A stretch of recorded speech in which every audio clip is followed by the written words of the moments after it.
Salut, c'est Cyril. Alors, je vous rejoins aujourd'hui pour vous parler pour vous faire une vidéo qu'on ne fait pas habituellement, hein, une fois n'est pas coutume. Aujourd'hui, on va parler d'un téléphone, c'est le Google Pixel 8a. Alors, sur la chaîne, on parle très peu de technologie, hein, vous le savez, on parle plutôt de lecture, de philosophie, donc ça n'a rien à voir avec la technologie.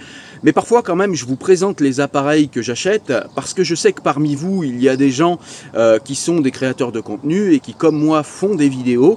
Et donc, eh bien, je vous montre avec quels appareils, eh bien, je fabrique les vidéos que je vous propose sur YouTube, ou bien que je fais les posts que je vous propose sur les réseaux sociaux. Donc aujourd'hui, je disais, on va parler du Google Pixel 8a. C'est un téléphone qui vient de sortir et c'est un téléphone qui est extrêmement intéressant. Ça fait 3 semaines que je l'utilise. J'ai un retour d'expérience qui me semble assez solide et je commence à pouvoir avoir un avis intéressant que je peux vous livrer. Alors, avec ce téléphone, comme on n'est pas sur une chaîne high-tech, là, on va pas parler de chiffres, je vais vous donner quand même les spécifications techniques, je les mettrai là sur le côté. Mais le but, ça va pas être de bloquer sur les spécifications techniques, surtout sur ce téléphone, parce que c'est vraiment pas important. Ce qui est important, en fait, ce sont les usages. C'est-à-dire, que propose ce téléphone? Et ce téléphone, en plus, est bourré d'intelligence artificielle. Donc c'est pas vraiment la puissance brute du processeur ou bien la puissance brute des capteurs photo qui vont être intéressants. Et donc, dont je vais parler dans cette vidéo, c'est vraiment l'utilisation, l'usage au quotidien que donne ce téléphone. Alors, je vais quand même découper ça en plusieurs petits chapitres. On va parler du design, ensuite on va parler de l'ergonomie du téléphone, ensuite on va parler de son écran, parce que c'est quand même ce qu'on regarde le plus sur un téléphone, c'est son écran, donc c'est très important. On va parler également du logiciel, c'est-à-dire d'Android, puisque Pixel étant la marque de Google, eh bien les Pixel ont une version d'Android sans aucune surcouche. Donc ça, c'est quelque chose dont il faut qu'on parle parce que c'est vraiment intéressant. Et puis on va parler également d'un gros morceau, c'est la photo et la vidéo, hein, puisque les Pixels sont connus pour être des téléphones qui font de belles photos et de bonnes vidéos. Alors est-ce que c'est le cas cette année encore ? Et puis on va parler en toute fin de vidéo de l'autonomie du téléphone. Là pareil, les Pixels sont connus pour avoir une autonomie qui est pas très bonne et je vais vous livrer ce que j'en pense moi de l'autonomie après 3 semaines d'utilisation. Allez, j'ai assez bavardé, on est tout de suite parti. Alors le premier point, je vous l'ai dit, le design. Honnêtement, c'est subjectif, on aime ou on n'aime pas. Perso, moi j'adore, j'aime beaucoup la couleur. Donc voilà, un très très beau téléphone qui est assez fin, vous le voyez, qui est assez reconnaissable. Franchement, moi j'adore le design. Alors, vous le voyez, il est très anguleux le téléphone, hein, c'est-à-dire que c'est un téléphone qui est très rond, contrairement à la mode actuelle des téléphones avec les angles assez saillants. Ça paraît un détail, mais honnêtement, du coup, c'est un téléphone qui tient très très bien en main, qu'on aime avoir dans la main. On n'a pas d'arêtes, vous savez, parfois qui à la longue peuvent nous, je sais pas, nous faire mal aux doigts ou être en tout cas inconfortable. On n'a pas du tout ce problème avec ce téléphone. C'est un téléphone qui a un écran de 6,1 pouces. Pourquoi je vous en parle dans le design? Parce que 6,1 pouces, moi j'avais plus l'habitude, je prenais des téléphones avec des grands écrans où on n'était pas loin des 7 pouces. Et j'avais besoin de ces grands écrans justement pour créer mon contenu. Je trouvais ça beaucoup plus pratique. Et finalement, j'avais oublié la praticité d'un petit écran. Déjà, c'est un téléphone qui tient très bien dans la poche. C'est vraiment un téléphone, on le sent pas quand on l'a dans la poche. Hein. Je vous l'ai dit, il est fin et en plus, il est plus petit que les autres. Hein. Encore une fois, un écran 6,1 pouces. Il est aussi utilisable à une main, ça c'est pareil, c'est des choses qu'on avait oubliées, aller pouvoir chercher les notifications en haut avec son pouce d'une seule main. Perso, moi j'avais oublié parce qu'on a tous des téléphones, des smartphones avec des écrans énormes et si on n'a pas les deux mains, souvent c'est compliqué de s'en servir, même avec toutes les fonctions logicielles qu'ils nous mettent pour qu'on l'utilise à une main, honnêtement c'est du bidouillage, alors que là vraiment on peut l'utiliser à une main et c'est pas du bidouillage, donc c'est vraiment intéressant. Et puis du coup au niveau de l'ergonomie, voilà, ça aide à l'utiliser. On a les touches là sur le côté, je ne sais pas si on peut les voir comme ça, je vais essayer de vous les montrer comme ça. On a les touches sur le côté, donc on a les touches de volume et le bouton power. Tout ça est du même côté, donc c'est très bien. Moi je trouve que c'est très ergonomique, ça tombe bien sous le pouce, voilà. Au niveau du capteur d'empreinte, on le voit là, hop, si je l'allume peut-être qu'on va le voir, attendez, hop. Voilà, donc on a ici le petit capteur d'empreinte, on a un capteur d'empreinte sous l'écran. Honnêtement, c'est pas le plus réactif que j'ai vu de ma vie, mais il fait bien le boulot. En revanche, ça fait une petite vibration quand on appuie dessus. On a un moteur haptique sur ce téléphone qui est vraiment bien. Donc voilà. Ça, c'est ce que je pouvais dire au niveau du design et de l'ergonomie. Honnêtement, moi, je l'aime beaucoup. Je le trouve très pratique à utiliser et très beau. Alors ensuite, on va parler de l'écran, je vous l'ai dit. Alors l'écran, il est bien parce que c'est un écran qui est super bien calibré. C'est un écran qui n'exagère pas, qui ne sature pas trop les couleurs. On est vraiment sur des tons qui sont naturels et ça, c'est vraiment, je trouve, important quand on veut poster de la photo, quand on veut rectifier de la photo, quand on veut faire de la vidéo. C'est important d'avoir les bonnes couleurs. Par exemple, moi avant j'avais un Xiaomi. Alors c'est sûr, quand vous faites des photos avec un Xiaomi, vous prenez dans le visage une explosion de couleurs. Les photos sont très belles, mais elles ne sont du coup plus très proches de la réalité. Les couleurs sont exagérées souvent sur les téléphones Xiaomi. Alors là, ça dépend des goûts. Honnêtement, le fait de retrouver un écran qui est plus proche de la réalité, bah finalement ça a un côté agréable. Au début on l'ouvre, on est un petit peu déçu parce que les couleurs claquent moins. On se dit ah, c'est moins beau que les téléphones que j'ai eu avant. Et puis au final on s'habitue, puis on se dit en fait c'est tellement plus proche de la réalité, c'est tellement plus vrai et du coup c'est tellement plus pratique. L'écran, je l'ai dit, il fait 6,1 pouces, il monte jusqu'aux 120 Hz. On peut le mettre en fonction adaptatif, hein, c'est-à-dire qu'il passe de 60 Hz à 120 Hz pour économiser la batterie selon ce que vous faites avec. Honnêtement, le téléphone est tellement fluide qu'entre le 60 Hz et le 120 Hz, moi, j'ai pas trop vu la différence, mais en même temps, c'est surtout fait pour les jeux vidéo et moi, je joue pas sur téléphone. En fait, ce ne sont pas mes usages. Voilà. Malgré tout, c'est un téléphone qui a un magnifique écran. Il a quelques bordures là qui ont été beaucoup décriées, sur Internet. Regardez, il y a des bordures. C'est vrai que les téléphones maintenant, les smartphones, ils ont plus de bordures, c'est-à-dire qu'on voit plus que l'écran de face. Là, il y a encore des bordures. Honnêtement, quand on le déballe et qu'on regarde, on se dit waouh, les bordures, c'était il y a plusieurs années. Et puis au final, à l'utilisation, on finit par les oublier parce que c'est pas hyper gênant non plus. C'est pas des bordures qui sont énormes, mais voilà, faut le savoir, il y a des petites bordures noires autour du téléphone, autour de l'écran du téléphone. Voilà. Alors ensuite, je vous ai dit qu'on allait parler du logiciel et on va parler d'Android et on va parler également de l'intelligence artificielle. Et c'est là où ce téléphone est vraiment le meilleur. La plupart des gens qui ont utilisé un Pixel vous le diront, il y a vraiment une Pixel expérience parce que véritablement dans le téléphone, quand vous avez Android sans surcouche et que vous avez un produit software, c'est-à-dire Android, et hardware, c'est-à-dire le Pixel, quand vous avez les deux en synergie et fait par le même constructeur, eh bien vous atteignez une fluidité comme on peut avoir chez Apple avec ses iPhones. Et là, eh bien le Pixel, c'est un peu l'iPhone d'Android, c'est-à-dire que tout est fait par Google et du coup tout est extrêmement fluide. Les animations sont magnifiques, elles sont fluides, il n'y a jamais de bug, il n'y a jamais de petits... je sais pas, parfois vous avez sur certains téléphones, vous avez des petits bugs logiciels, l'écran qui saute une demi-seconde, des petites choses comme ça qui sont à peine visibles à l'œil, mais qui finalement, ben quand même, elles rendent l'expérience utilisateur un peu moins bonne. Eh bien, vous n'avez pas tout ça sur le Pixel. Tout est super fluide, tout est très rapide. Le processeur ne bronche jamais, quoi que vous fassiez avec, pour les tâches quotidiennes, pour la vidéo, pour les photos, pour l'audio, quoi que ce soit que vous fassiez avec ce téléphone, tout est hyper fluide, ça ne bug jamais. En 3 semaines, je n'ai jamais eu un seul bug. Aucune application n'a bugué une seule fois. Donc vraiment, ça c'est un super point. Au niveau du logiciel, on peut aussi parler de l'intelligence artificielle. Et c'est là où en fait ça va être intéressant pour les créateurs de contenu. C'est parce que l'intelligence artificielle va pouvoir nous aider à modifier les photos ou les vidéos que l'on fait directement depuis le téléphone et faire des choses qui, habituellement, des choses qu'on ne pouvait pas faire ailleurs que sur Photoshop.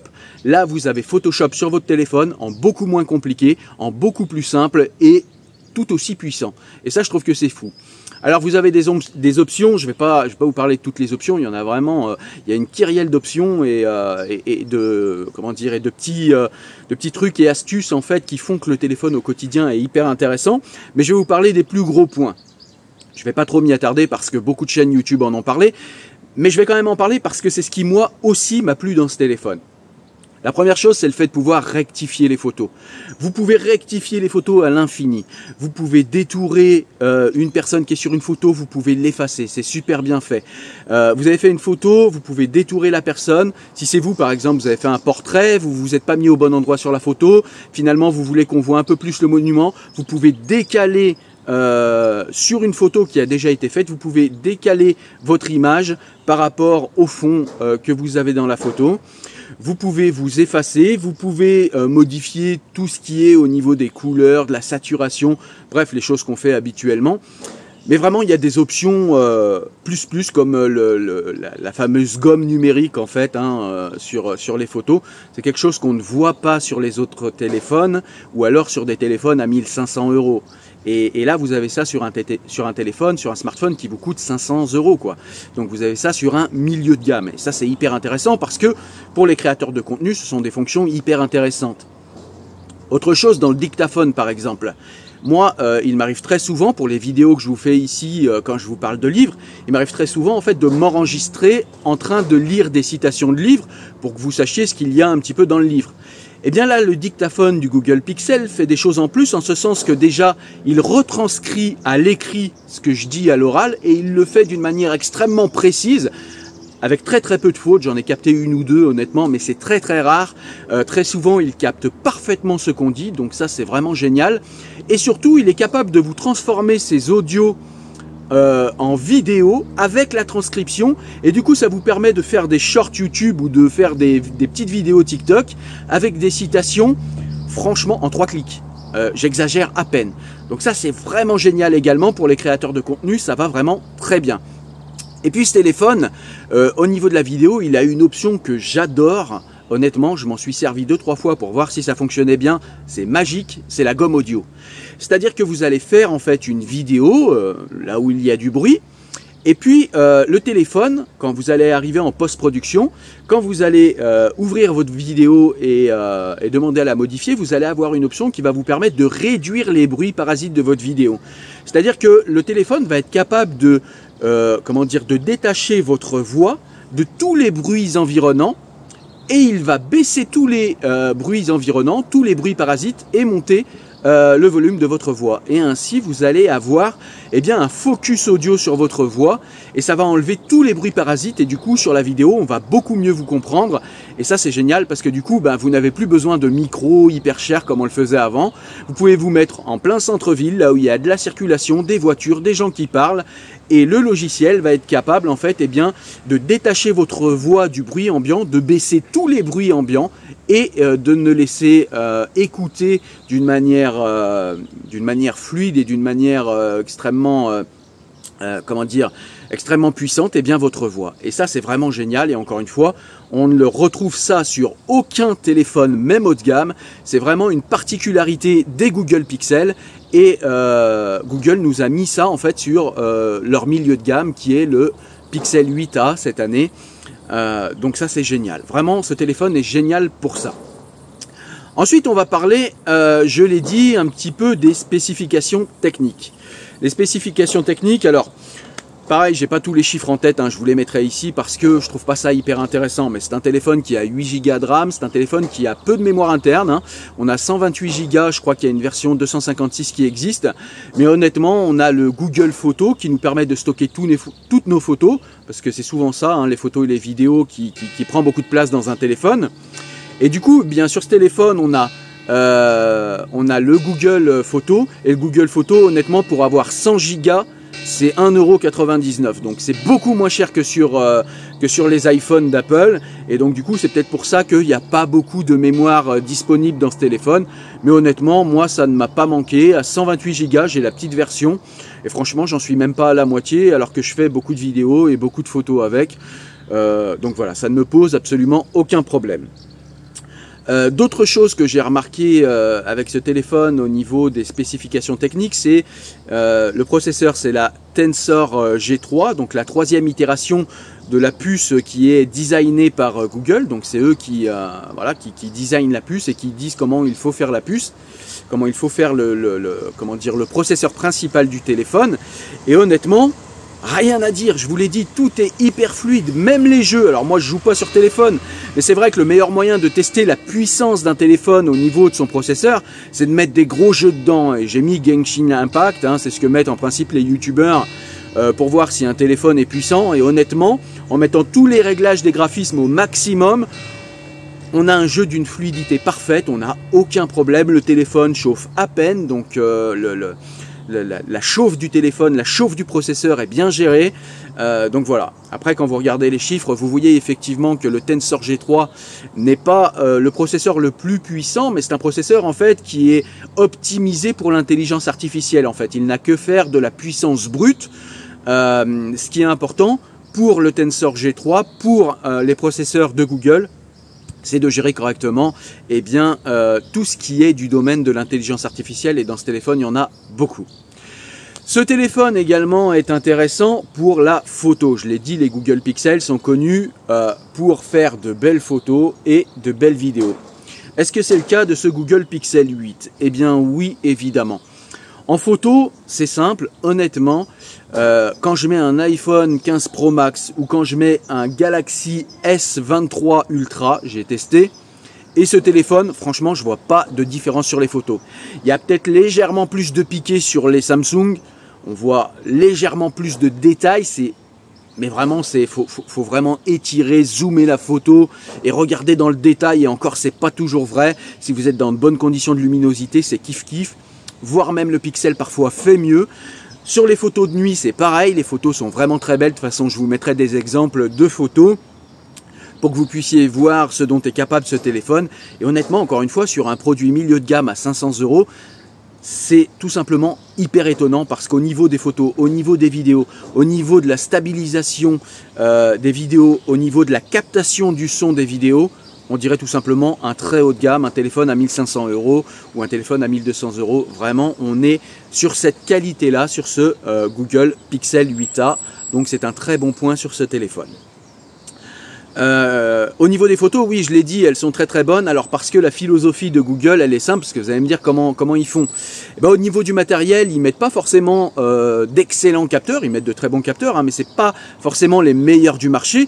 En revanche, encore une fois, Google utilise l'intelligence artificielle et les algorithmes de l'intelligence artificielle pour pouvoir prendre de belles photos et appliquer sur les photos un traitement. On le voit quand on prend une photo avec un pixel, pendant quelques secondes, ça met traitement de la photo. Mais ça dure quoi? Une demi-seconde, une seconde dans le pire des cas. Et en fait, c'est tout simplement l'algorithme qui est en train de faire en sorte que vous ayez une excellente photo, alors que les capteurs ne sont pas les meilleurs du marché. Et ça, c'est génial sur ce téléphone. J'ai vraiment beaucoup aimé. Ensuite, ce que j'ai aimé sur ce téléphone, c'est son mode Always on Display. C'est-à-dire que quand vous le mettez en veille, vous avez un écran qui reste toujours allumé et qui vous donne les informations principales. Ça, c'est pareil. Au quotidien, c'est génial parce que du coup, vous n'avez pas à ouvrir votre téléphone. On a déjà tous tendance la journée à déverrouiller le téléphone et à le regarder une centaine de fois par jour. J'exagère un petit peu, mais à mon avis, pour beaucoup, j'exagère pas tant que ça.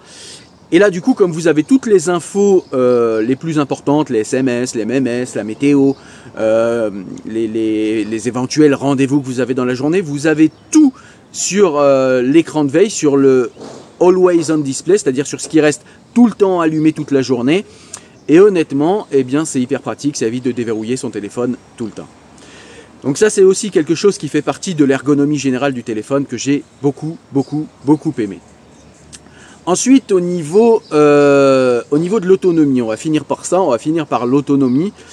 L'autonomie, c'est toujours le point faible des Google Pixel. Et honnêtement, je m'attendais à avoir des problèmes avec l'autonomie, parce que je me sers beaucoup de mon téléphone et de mon smartphone toute la journée. Je fais beaucoup de réseaux sociaux, je réponds à des personnes, que ce soit ici sur YouTube, je vous réponds à vous, ou bien je réponds sur Facebook, ou bien je poste des citations de livres, je prends beaucoup de photos, etc. etc. Et je me suis dit, je vais jamais faire la journée avec ce téléphone. Honnêtement, j'ai testé de le débrancher à 4h30 du matin quand je me lève pour aller au travail. À 9h30 le soir, je me retrouvais entre 15 et 20%. Et honnêtement, moi je trouve que ça le fait carrément bien. Alors c'est vrai qu'avec d'autres téléphones, je terminerai la journée avec peut-être 40%. Avec celui-là, je suis un petit peu plus bas. Mais peu importe, il fait la journée. Au niveau des réglages, je fais la journée en ayant un écran réglé sur le 120 Hz, en ayant le Always on Display allumé toute la journée, c'est-à-dire qu'en réalité, eh bien, l'écran de veille est allumé toute la journée.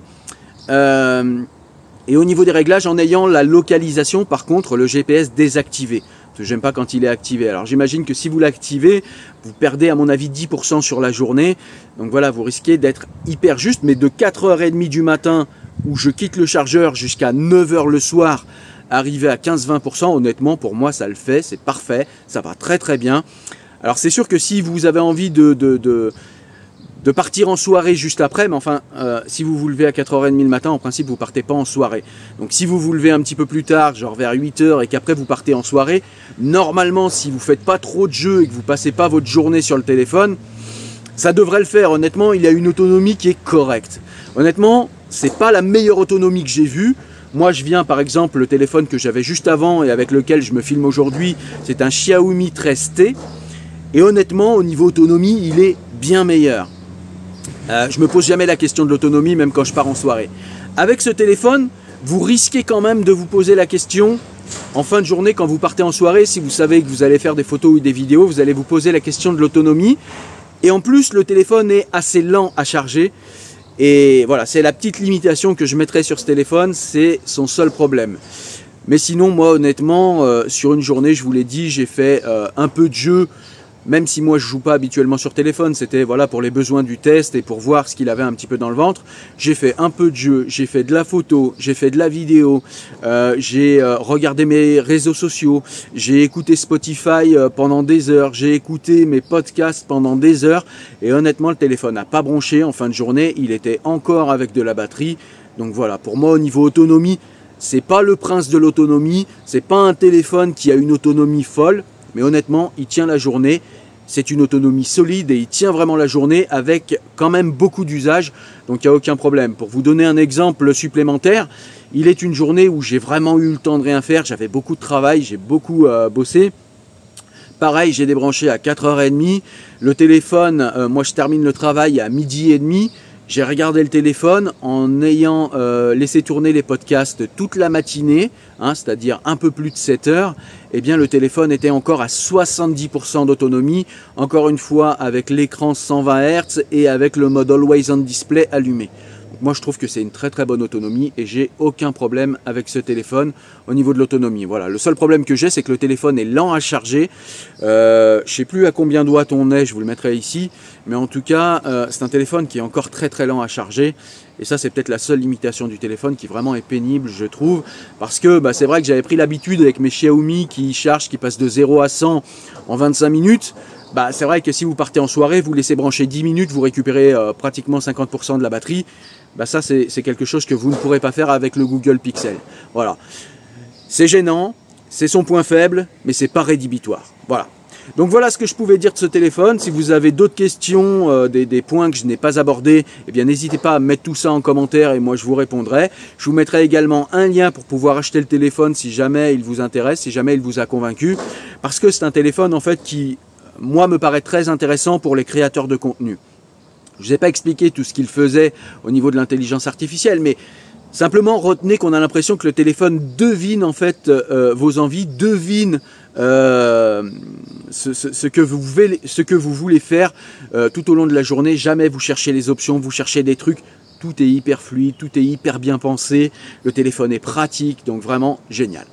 Voilà ce que je pouvais dire aujourd'hui du Google Pixel 8a, un téléphone que vous devez regarder si vous êtes en train de voir pour un changement de téléphone et pour en acheter un autre. Un très très bon téléphone. Voilà, je vous rejoins pour une prochaine vidéo très bientôt où on parlera de livres. Là, je vais m'arrêter pour l'été et ce que je vais faire, c'est que je vais quand même poster des vidéos qui seront des rediffusions jusqu'à la fin août. Et puis début septembre, eh bien, on reprend les vidéos inédites où on parlera à nouveau de livres. J'ai des livres très intéressants qui vont arriver pour la rentrée. Je pense que vous allez beaucoup aimer. Donc restez branchés, restez connectés. Et en attendant, portez-vous bien. À très vite.